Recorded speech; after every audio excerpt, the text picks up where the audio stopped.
Hey everybody, and welcome back to my YouTube channel.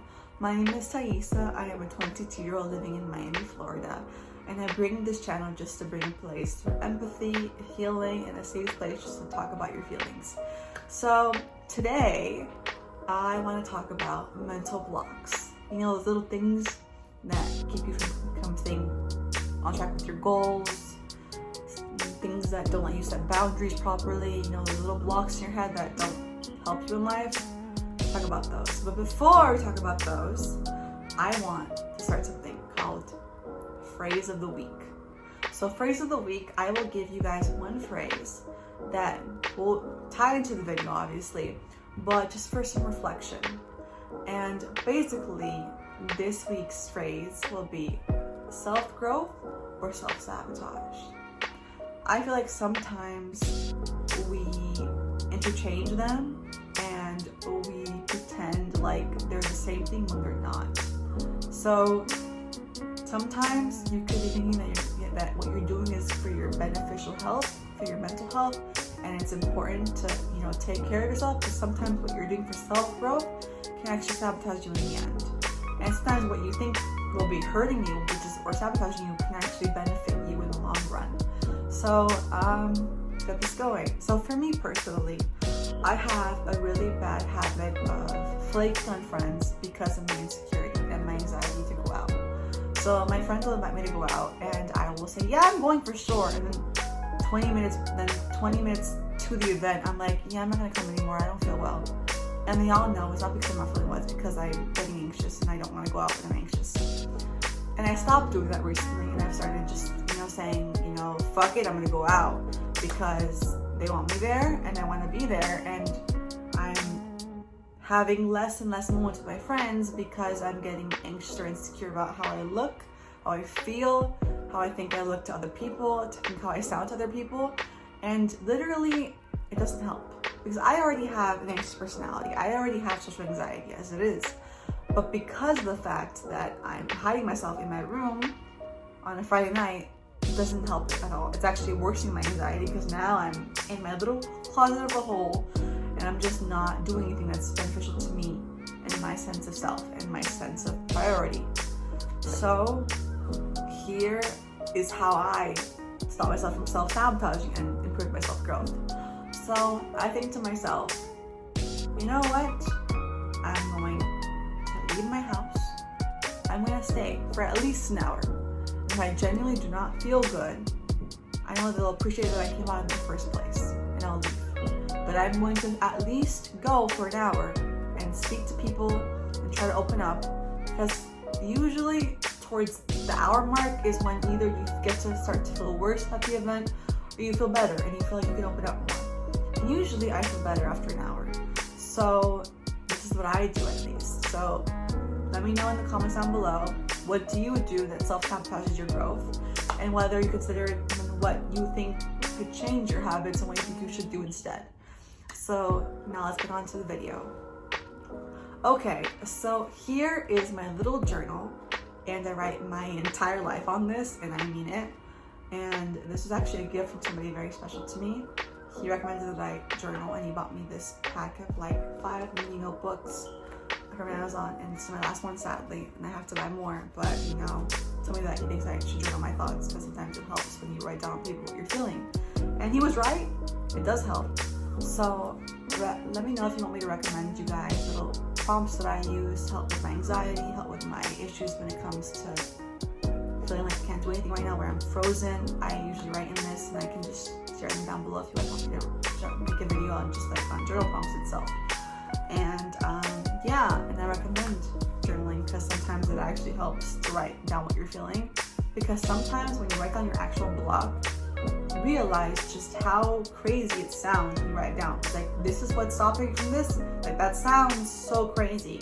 And it kind of helps you visualize that maybe it's not as bad as I think it is, So this is what I use, and I'll link this down below if you guys want me to link it down below as well. So today's topic, mental blocks.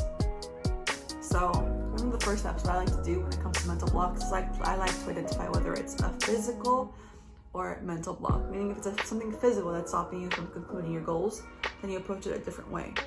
But if it's a mental block, then you kind of have to dissect it, and you kind of have to see where the root of it comes from. Because a lot of the times, our mental blocks are from insecurity, or stem from anxiety, or stem from both. And sometimes when we ask ourselves whether this is going to matter in 24 hours, it probably won't. So, step 2. If it's a mental block, I want you guys to ask yourself, will this matter in 24 hours? Because if it doesn't, it's not that big of a deal. Trust me, it's not. If what you're feeling right now will pass within the next 6 hours, it's not going to matter. And whether this will matter the next day or the next day is where you kind of shift your focus. So what I mean by that is, let's say you are anxious to go out and you don't want to go out today because you don't feel secure about your body, or you feel like, you don't want to show skin, or you just don't feel like, you're social enough, or that you're gonna fit in with people. That insecurity, that anxiety probably won't matter tomorrow, because that day has passed. Your time to go out with this group of people has passed. So when you realize that this is not the end of the world for you, you kind of just realize just how small this issue actually is, and how easy it is to overcome it. All you gotta do is put on your shoes and walk out the door. I mean, first get ready, but then put on your shoes and walk out the door. And then sometimes it's simple as just putting on our shoes, driving to this nation and saying, I'm here and I'm present and I'm here to stay for a while. And I think that one of the goals that I like to strive when it comes to social anxiety and just hanging out with friends or people that I don't know, I say, I'm gonna stay here for an hour. And if I still feel insecure after the hour has ended, I'll go home. But because of the fact that I went even for an hour, I know that my friends will appreciate the fact that I came, even though I wasn't feeling as great as I could. And going for an hour, push yourself to kind of open up from your boundary and kind of like push your boundaries to further limits. Because you're not going at all is better than you're going for 1 hour is better than you're not going for at all, like not going at all, So that's what I like to do. And then next step, my third step. Ooh. Okay. My third step when it comes to mental blocks is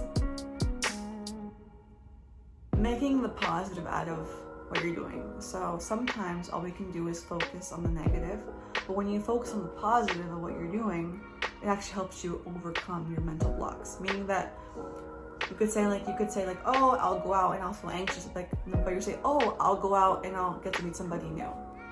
Or, oh, I'll go out and my friends will appreciate it. Oh, I'll go out and I'll get to dress up in my favorite outfit. I'll get to look like a certain way that I want to look. I'll get to do my makeup. I'll get to do my hair. I get to wear my new jacket. Like different things that will make you happy because you're forcing yourself to leave the house, So reward yourself, like make a mental note that you're saying like, this is great. This is what I'm doing, like this is a good thing. And when you're done with your like big step or like your mental block, reward yourself as well, like physically reward yourself. And like whether if like let's say you didn't want to go to the gym today, but you went anyways out of anxiety, reward yourself with like a protein shake, like one of those really good ones, like the Nutella ones. Reward yourself with a protein shake, or watch another egg cut off. So I was saying the ones with Nutella on them, those are really good, by the way. But now we're gonna talk about your physical mental obstacles. So physical, I mean like if you don't like how you look today, or if you don't like your weight, or if you have an issue with self-esteem, or whether you don't want to be looked at the gym, or whether you don't want to be looked as a beginner at the gym. We'll look bad about your form, talk about your form. In all honesty, usually nobody cares about that stuff, and they're usually in their own business, in their own world, pretty much. And sometimes we just gotta switch it up and change it. If you don't like how you look today, take a shower, do your makeup a different way, do your hair a different way, change the clothes that you feel like is more comfortable for you. As long as you get out the door and do what you have to do that day, you made it. Pretty much, you made it. And if you don't want to be dressed up, dolled up, you don't have to go dolled up. You can go natural face, baby face. You can go however you want to go. The fact that you win already is a gold star in itself.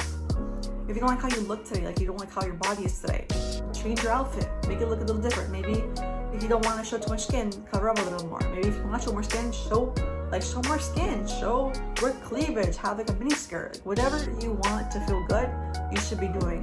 That makes you more confident and more resilient to leave your house rather than have anxiety and stay home. About the gym, if like you don't want to be stared at the gym, like you don't want to be looked as like a beginner, and you don't want to be seen like, you know, oh, she doesn't know how to lift weights properly or whatever like that. Everybody was a beginner first. We all make mistakes like that. But nobody talks about it because they don't want to seem like that. But we all make mistakes. We all fucked up once or twice. We all did. So please don't take it as an offense. And honestly, the fact that you're even there in the first place is your first sign of recovery. It's your first sign of bettering yourself. It's the first sign of self-growth. So don't feel bad about being a beginner. Feel amazing about it because you took the first steps today to bettering your life. And also, not everybody cares about like how you look at the gym. So whatever you want to wear, you know, their business ways. I gotta tell you how angry it makes me when somebody I know talks to me about how they hated somebody's outfit at the gym. I'm like, how does that matter to you? Like, it's their outfit. Let them live their life. Like, everybody's gonna have like a set active set if they don't want to, and everyone's gonna be covered up. I'm just gonna wear leggings, people gonna wear sports bras. Like, what's it to you what they wear? It's their body, it's their life, it's whatever they want to wear. So let's all just mind their own business, okay? Like, the less we talk about it, the less it makes people feel worse. Anyways, so that was my video. I hope you guys enjoyed today's video. And remember today's today's week. Today's week. Hold up. I mean, this week's phrase is self-growth versus self-sabotage. Are they together? Are they equal? Do they mean the same thing? Not really. But, you know, what do you do to make a difference, you know? So write down in the comments down below what you think about it. And then if you guys like the video, like, give it a thumbs up if you like the video or not. Comment down below whether this helped or not, whether you like my video. And I'll see you guys next week. Bye!